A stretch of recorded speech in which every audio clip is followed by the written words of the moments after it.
the role of Russia and China in changing the world order.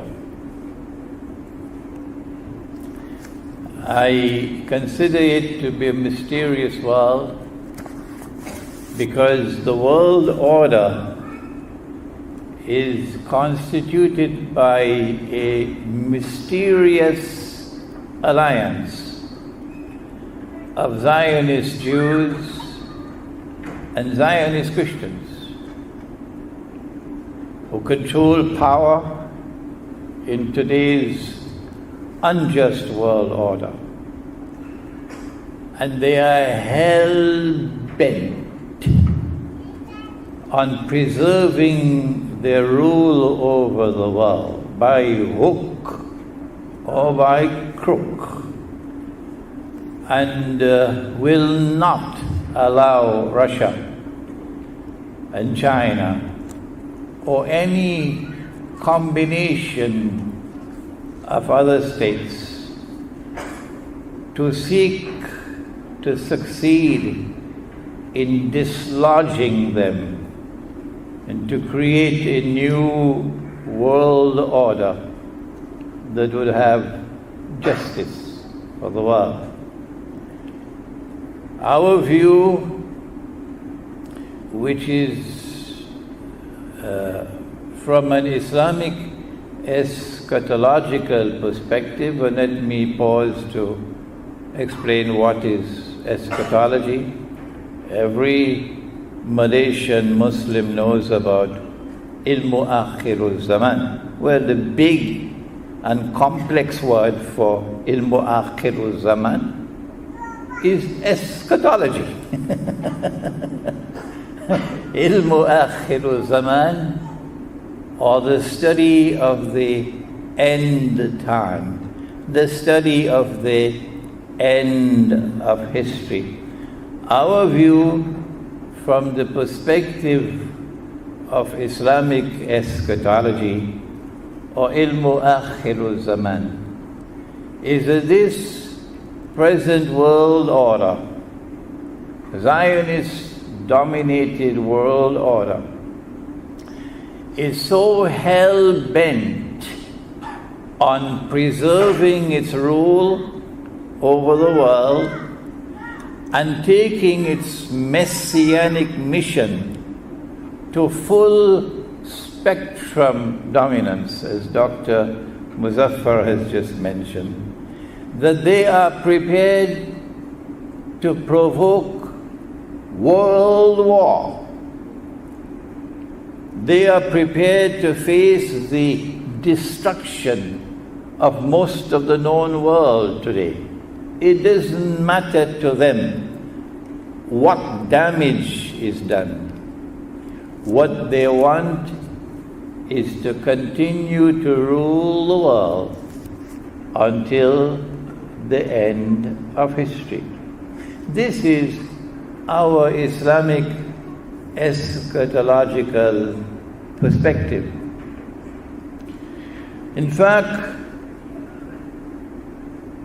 we view the present moment as one quite similar to the summer of 1914, when the world stood on the brink of world war. We are now at that breathless moment, waiting for another world war. I refer to it as the Second World War, because for me, what they call the Second World War was simply part 2 of World War I, the unfinished work of the First World War. And this is the second. But this World War, from our perspective, and reading the ahadith, the prophecies of Prophet Muhammad, Allah's blessings be upon him, this world war, which will be fought not only by NATO, but by its surrogates in the Turkish government, the Saudi ruling monarchy and its Wahhabi Salafi religious backers, by the Zionist state of Qatar, by Libya, and by all others who pronounce their concern for Israel's security.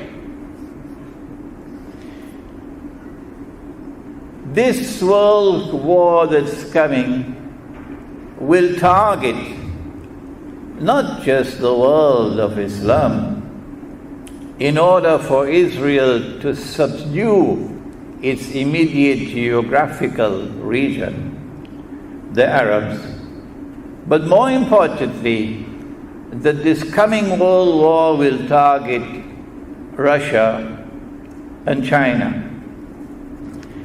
It will be such a world war, said Prophet Muhammad, Allah's blessings be upon him, that birds flying in the sky will fall down,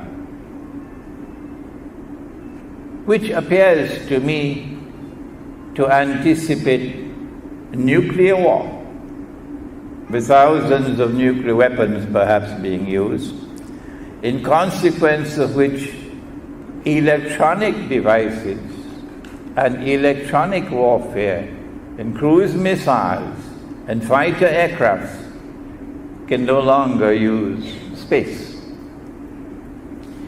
Syria appears to me to be the flashpoint,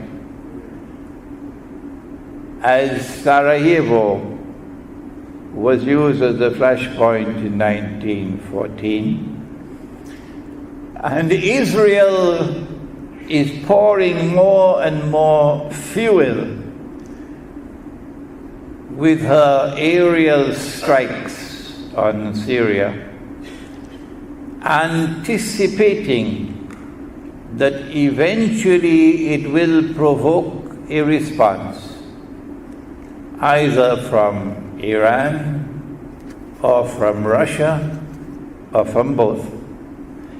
And that response would allow Israel and her ally in Turkey to then act in such a way as would bring the world war to occur.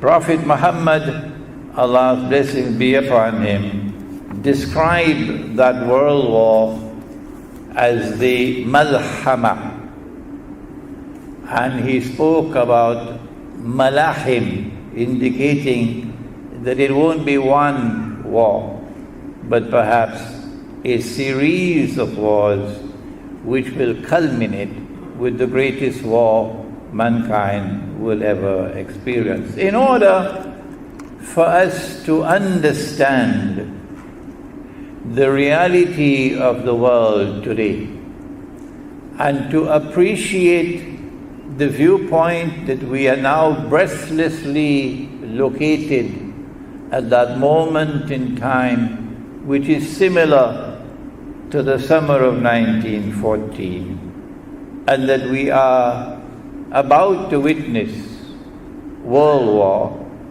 it is necessary for us to seek to understand those who control power in the world today.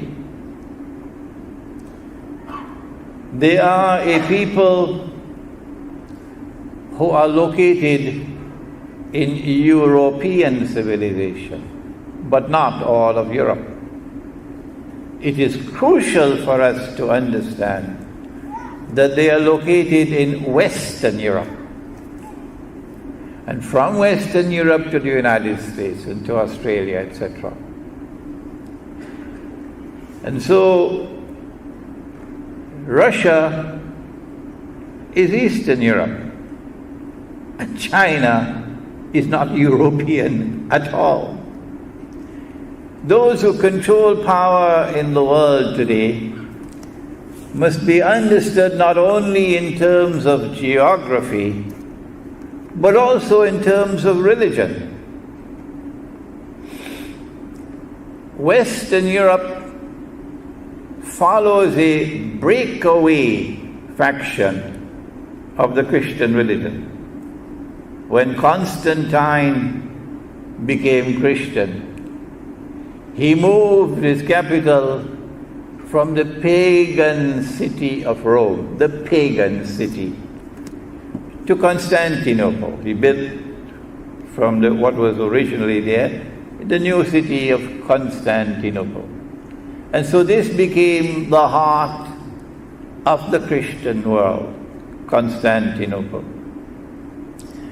And it was from this heart of the Christian world, located in Eastern Christianity, that a breakaway faction emerged and went back to Rome and created the Vatican and Western Christianity. And those who control the world today are a mysterious alliance of Western Christianity and European Judaism. We say mysterious because Christians accuse the Jews of the ultimate crime of killing God Himself. You can't do worse than that. And so, an alliance between Christian and Jews is something truly mysterious. And yet, before our bewildered eyes, it has been forged, first through a reconciliation, in which the Vatican played a mysterious role, and then full-fledged alliance, the Judeo-Christian, Western Christian alliance. Russia is not Roman Catholic. Russia follows the original Christian faith, Eastern Orthodox Christianity. Chiang Kai-shek was Christian, but China was never Christian. And so Russia and China, and I'm saying this mostly for the Salafi who need to be educated about some things. Russia and China are not a part, neither geographically nor religiously, a part of the world order which today imposes his unjust rule over the world.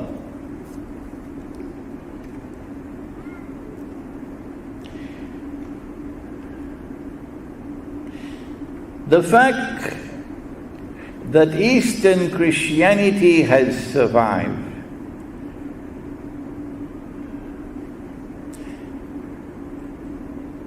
poses for Western Christianity an uncomfortable problem.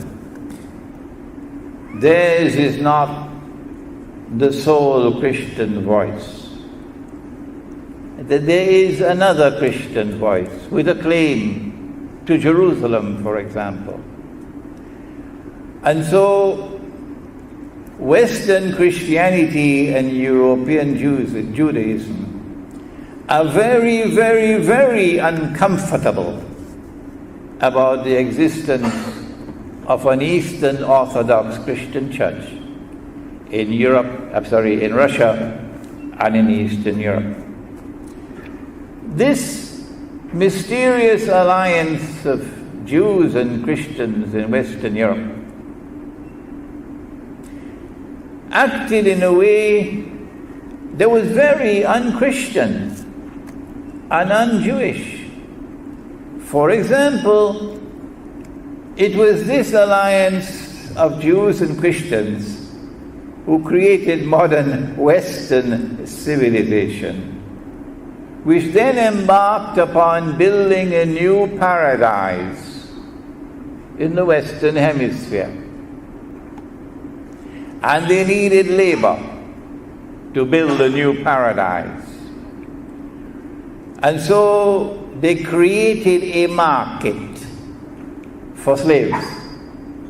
And once the market was there, then the headhunters emerged, roaming through Africa and seizing free men and free women, and forcibly then offering them for sale to a market which was there and ready and willing to buy them and take the Africans to the Western Hemisphere as slaves.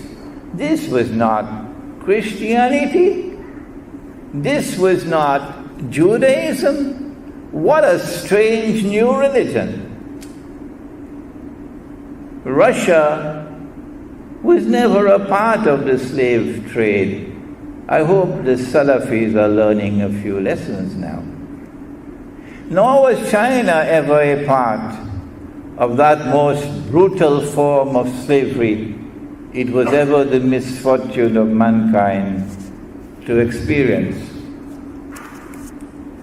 It is remarkable, as my former Prime Minister of Trinidad and Tobago, Dr. Eric Williams, wrote in his PhD thesis entitled Capitalism and Slavery, that the Christian church owned the slaves. And the Christian church, I'm not talking about Orthodox Christianity in Russia. I'm talking about the Roman Catholic Church and Western Christianity. Not only did the Christian church own slaves and participate in the slave trade, but actively oppose William Wilberforce in his attempt to abolish slavery. And when a resolution was defeated in the British Parliament, Dr. Williams pointed out that the church bells rang in joy that the resolution was defeated in the British Parliament. Western European civilization acted in other unjust ways, and Russia and China was never a part of it. In mysteriously using a newfound power which came to them from the scientific and technological revolution, a newfound military power, to embark upon what appears to have been a messianic mission to wage wars of aggression against non-European people, to conquer and to colonize the rest of the world, to then suck their wealth as Holland sucked Indonesia for 3.5 centuries, to grow wealthy and to live comfortable, to travel first class, while the natives of the world were enslaved. And they never decolonized until they had put in place institutions which would ensure that they would continue to rule over and continue to exploit their former colonies by proxy. Never decolonized until they had put in place institutions to ensure that the native peoples of the world, who were less human than they were the ruling people of the world, Western Europe, would become copycats, would live the way they live, would dress the way they dress, would eat the food that they eat, McDonald's, hamburgers, and Kentucky Fried Chicken, and forget about roti canai and chicken tikka. Who are these people who want to transform the rest of the world into carbon copies of themselves. Is this happening by accident? Or is there an explanation? Yes, there is. In Islamic eschatology,